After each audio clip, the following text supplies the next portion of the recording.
once again. We have a little brief word.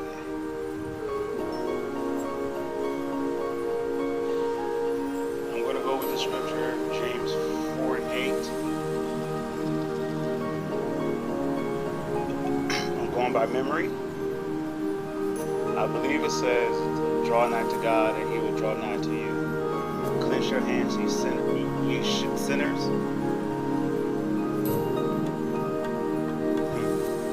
Purify your hearts, ye double-minded.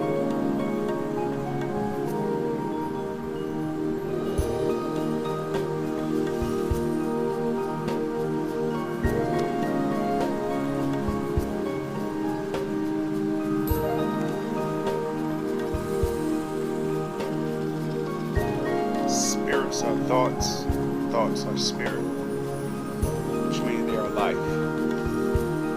Within inside of us there are two trees. There's either of two trees. There's the tree of life or there's the tree of death.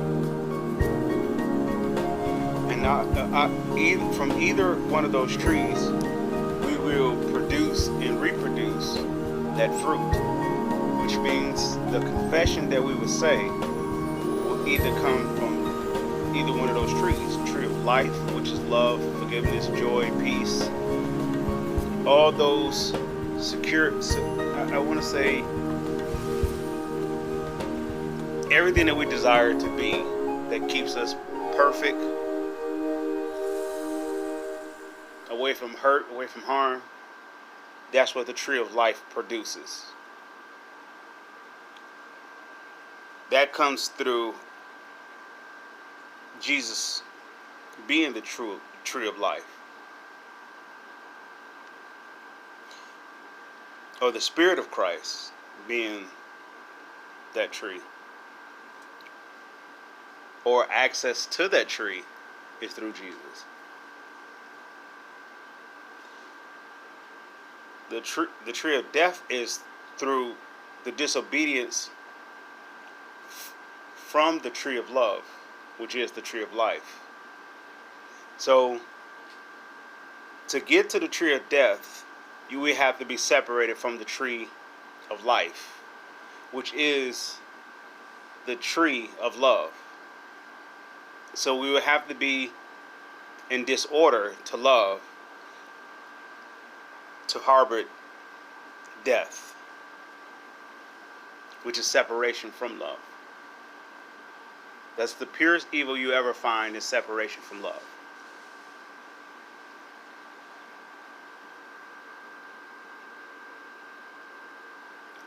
So either we would confess or we will produce with our mouth. We can say, have you ever heard someone say, or even yourself say, that I knew that bad thing was going to happen? More than likely, that thought of that bad thing came from the tree of death. There was no love, because if there was love, you wouldn't have said that, or it wouldn't have been said from that individual.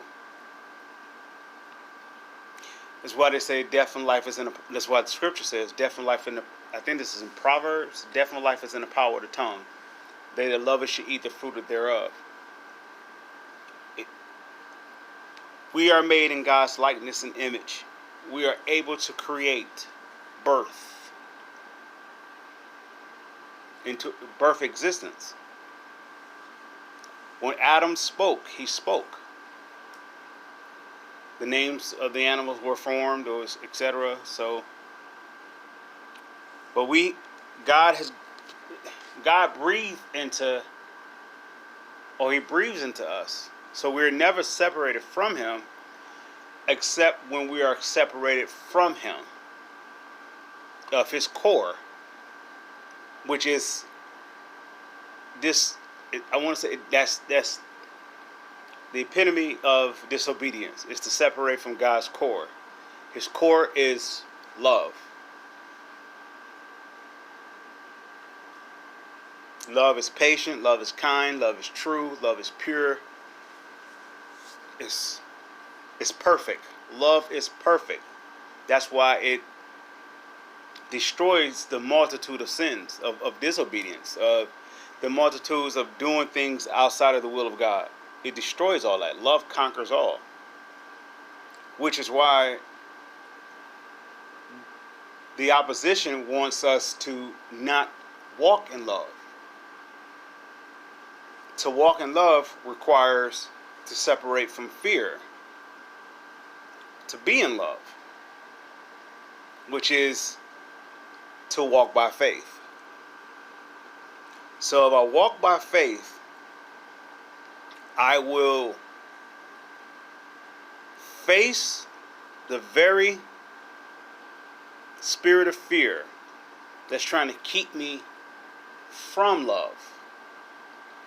Which, if I'm away from love, I'm going to be in disobedience to God, which will put me in automatic hurt, harm, danger, torment, turmoil, dis-ease, discomfort,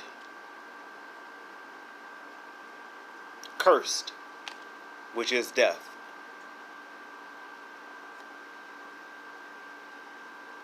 Draw nigh to God, He will draw